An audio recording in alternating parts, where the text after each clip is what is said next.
명태균 씨는 자신이 구속되기 전에 자신이 만약 구속되면 한 달 이내에 대통령이 탄핵되거나 해야 할 것이다 라고 공언을 했습니다. 내일이 딱 한 달째입니다. 글쎄요. 좀 우연이겠죠? 한 달. 네, 맞습니다. 네, 우연, 이렇게 말대로 좀 됐어요. 네, 우연인데 그러나 인과관계가 전혀 없다고 보질 않습니다. 예. 스모킹 건이다.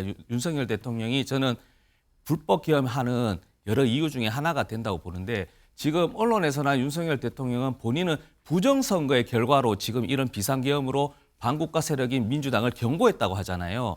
그러나 윤석열 대통령의 성정으로 봤을 때는 참지 못합니다. 총선이 4월 15일인데 지금 8개월이 지났거든요. 예. 정말 윤석열 대통령이 정말로 부정선거가 불법 계엄의 원인이라면 5월 달이나 6월 달에 시행했었어야 됩니다. 예. 그러나 이것을 왜 참았는가? 명태균이라는 이 분이 갑자기 윤석열 대통령의 육성이 들리는 겁니다. 예. 그렇기 때문에 이제 윤석열 대통령 입장에서는 이제 방법이 없다. 예. 저는 그래서 명태균 관련이 뭐 한 달 내에 탄핵되고 뭐 해야 되고 이것은 본인이 정말로 어떻게 보면 윤석열 대통령의 메시지지만 결과적으로 그렇게 돼서 불행한 것이죠, 사실. 예. 이 내용은 이경민 변호사님께 한번 여쭤볼게요. 명태균 씨 변호인이 뭐라고 얘기를 했냐면 민주당이 공개한 녹취는 전체 대화 중 20%에 불과하다. 엄청난 내용이 있다. 그래서 이거의 사실 여부를 떠나서 변호인이 계속해서 명태균 씨 같은 경우에 변호인이 계속 나와가지고 얘기를 하고 있거든요. 네. 이거는 어떻게 해석을 해야 돼요? 아무래도 이제 뭐 원래 같은 경우에는 조사를 하면서 이제 본인의 입장을 밝히면 되긴 하거든요. 예. 근데 그럼에도 불구하고 변호인을 통해서 이렇게 이야기가 나오고 있는 건 본인이 어쨌든 이제 구속돼 있는 상태이기 때문에 메시지를 전달하는 데 있어서는 한계가 있다라고 본 것 같고 그래서 아무래도 이제 법률상 대리인이 이제 변호인을 통해 가지고 이렇게 이제 조심스럽게 입장을 밝히지 않나 이렇게 생각이 되긴 하는데 예.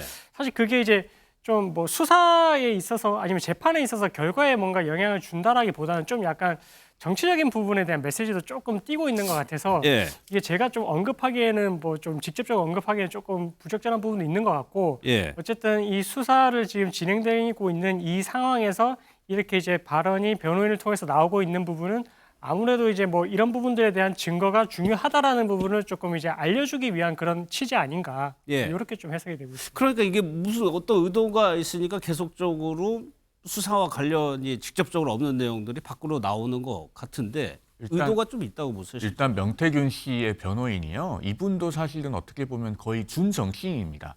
아, 그래요? 경상남도 정무조정실장을 역임했었거든요. 예. 홍준표 경남도지사 시절에 그 경상남도 정무조정실장을 역임한 분이고 그다음에 제가 알기로는 이분은 기초단체장 선거 도전도 한번 하셨던 걸로 예. 그렇게 알고 있습니다. 그렇기 때문에 사실은 그 정당인이나 정치인 출신이 저렇게 정치적으로 주목받는 사건의 변호인을 맡았을 때 그 변호인의 언행이 어떤 다른 의도가 있는 것이 아니냐라고 하는 의구심을 살 수 있기 때문에 상당히 그런 부분 조심해야 되거든요. 그 명태균 씨의 이전 변호인도 원래 국회의원 선거 출마하셨던 분 아닙니까? 그래서 본인의 어떤 정치적인 자기 현시욕이 있는 것이냐에 대한 의구심이 있었습니다. 그래서 예. 지금도 그런 부분으로부터 완벽히 자유로운가에 대한 의구심은 드는데 그런데 이분은 사실은 보수 계열에서 정치를 해오신 분이잖아요. 홍준표 도지사 시절에 경상남도 정무조정실장 했으니까요. 예. 그러니까 사실은 어떻게 보면 국민의힘 정치인들에게 불리하게 만들 만한 얘기를 또 일부러 지어내서 할 만한 그런 요인은 또 없다고 보여져요. 그러네요. 그러니까 예. 홍준표 시장에 관한 언급도 이분이 했었잖아요. 뭐 명태균 씨가 예. 홍 시장에 대해서 입 다물고 조용히 있으면은 정치 생명이 유지될 수 있지만은 뭐 자꾸 나불거리면 끝장내겠다 이렇게 얘기를 했다고 하는데 이런 얘기를 홍준표 시장이 경남지사 시절에 그 밑에서 정무조정실장 하셨던 분이 예. 뭐 이렇게 과장하거나 윤색하거나 뭐 없던 얘기를 지어내서 할 것 같지는 않아서 제가 봤을 때는 그러니까 변호인이 정치인 출신이긴 하지만 그렇다고는 해도 메시지 자체가 또 아주 없는 얘기는 아닌 것 같다. 그래서 앞으로 예. 검찰에서 어떤 내용들이 밝혀지는지는 좀 지켜볼 필요가 있겠다 정도의 생각이 듭니다. 사실 지금 상황에서는 주장입니다. 변호인의 주장인데 오세훈 시장, 그러니까 홍준표 시장을 거론을 하면서 얘기를 하고 있어요. 그렇죠. 그 명태균 저분은 사기꾼입니다. 그러나 100% 거짓말일 수도 있고 100% 사실일 수도 있죠. 그러니까 의견일 수도 있고 진실된 거 거짓 이제 혼합되어 있기 때문에 예. 저분의 말을 보는 게 아니고 육성, 휴대폰 녹음 그리고 그 증거를 보면 되는데 객관적인 걸 그렇죠. 보자. 예. 명태균 저분이 주장한 게 아니고 지금 최영일이라는 전 대구시 서울사무소 직원인데 홍준표 후보가 2022년에 대구 선거할 때 1,000만 원, 2천만 원이 아니고 1억이요 여론조사를 시킨 분입니다. 이 최영희 이분이. 그런데 홍준표 시장은 어떤 이야기를 하냐. 아들 고교 동창일 뿐이고 창원 회사에서 잘 다니는 아이다.